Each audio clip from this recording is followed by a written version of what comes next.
Hi everybody, it's Kim from Patriot Garden, and I kind of wanted to show you what's going on this week in the garden. I just flipped over the hay for my Ruth Stout garden to get ready for my raspberries and some sweet potatoes.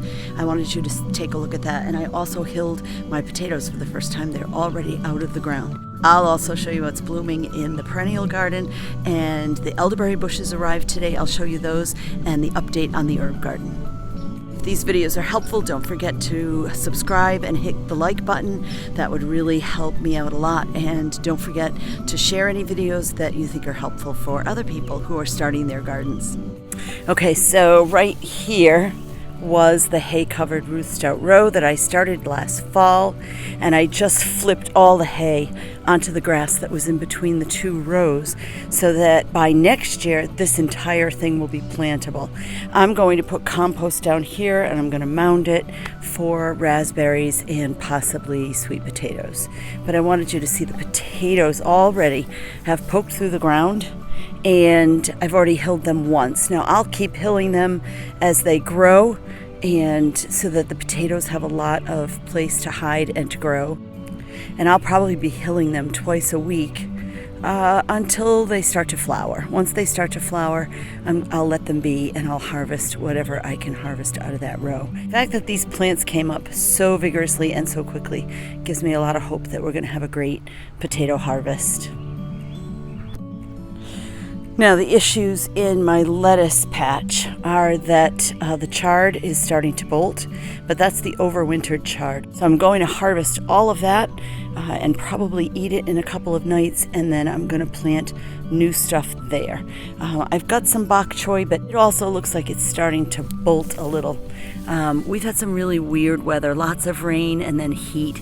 So I'm thinking I'm going to move things like lettuce and bok choy over into that far bed when the tomatoes grow, and they'll offer some shade and keep it cool. But I'm not going to give up. I also have plenty of this lettuce that overwintered for fresh eating, so we're good to go. I wanted to show you that I'm planting leeks. I just wanted you to see how easy it is to separate leeks and get them into the ground when you're ready. So I planted a lot of leeks from seed, but I wanted you to see what the roots look like. It's very kind of cool. You can tell it is time to get these guys into the ground, but very easily the soil comes out, and like onions, leeks are very wiry. So it's super easy to just gently tease them apart, and planting them in the ground is also super easy. Look at these guys. I left them in that cup for a little bit too long, but you'll see. And you cannot ruin the roots on these leeks. They are so thick and so wiry. So now I'm just going to get these in the ground. I'm going to kind of fill in some bare spots here.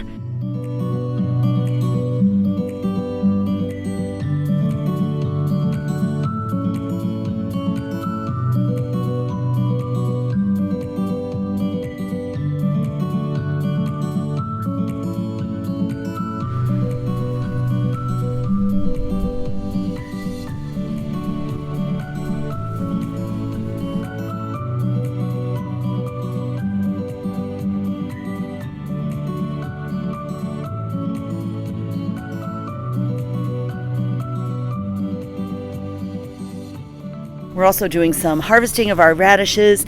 I planted these a little thickly, so these are still kind of small, but I'm going to leave them.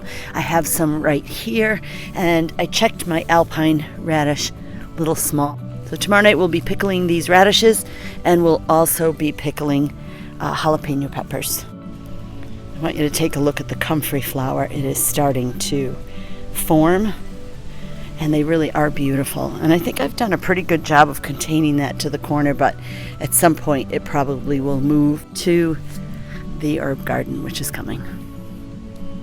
I wanted to show you the progress in the herb garden. Nothing is planted yet, but I did kind of position everything where I want it. I need to make up some good rich compost mixture to get the pots filled and get everything planted. I also wanted to share my elderberry bushes that came in the mail today. So I wanted to share the elderberry bushes from Home Depot. They look a little sad. They were quart-size bushes. They've obviously been pruned for shipping, but I do see some new growth. I see some new growth over here. So I think they're going to be fine. It's just going to take them a long time to get to a bigger size. This is called black lace, and I bought 2 of them because elderberry is cross-pollinated. So we'll put them in the ground and we'll give them a good fertilizing and see how they do. Okay, so tomatoes and basil got put in the greenhouse today. I wanted you to see the progression on those. Then we'll go take a look at the flowers that are blooming.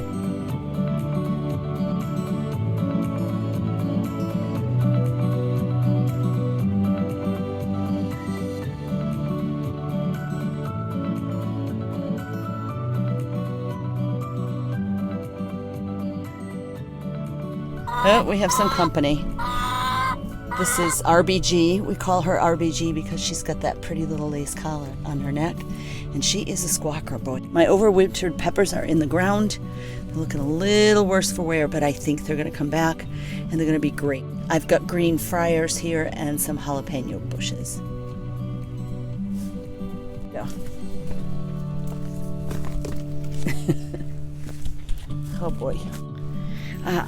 On Facebook posts this week, there's a lot of talk about the difference between burdock and rhubarb. They do look very, very similar. So do their flowers.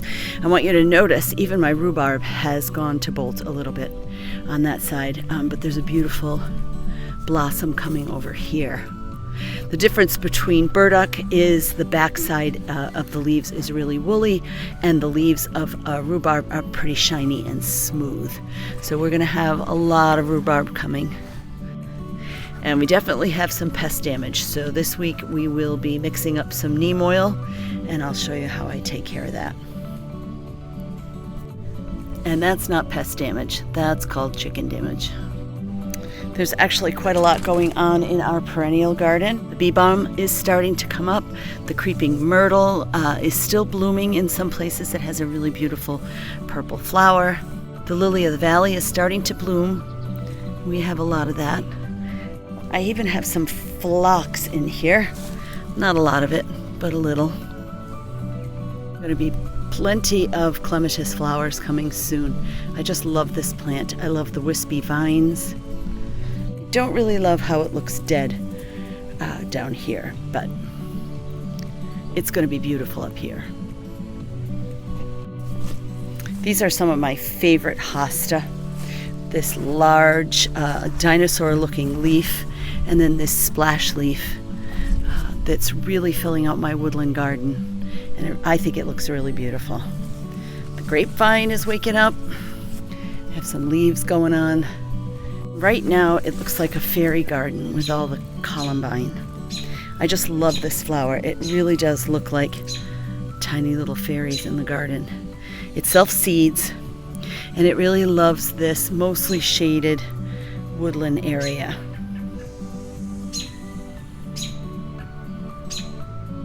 There's some allium that has made an appearance. They're one of my favorite flowers. And I planted some cornflower today that I got from a friend, and we don't have a lot of blossoms, but next time we're doing a flower garden tour, I'll show you what those look like. Over here we have some irises that should be blooming soon. The hosta's taking over, and then in the back are the roses, mom's roses, and then more on that trellis. I really do love vines. I love the way they look. I love the way they curve around whatever you're training them on. And I love this wisteria blossom. It really is so beautiful. It's just starting to leaf, but it'll get very thick, and it has grown straight over this archway. We've got some beautiful peony blossoms coming. Peony blossoms are usually full of ants, and they're very heavy. And the first time there is a rain, they tend to fall over. But with a little bit of support, they can stay upright for the little bit of time that they are blooming. And these are some tiny alliums. They'll have a purple round head as well when they bloom.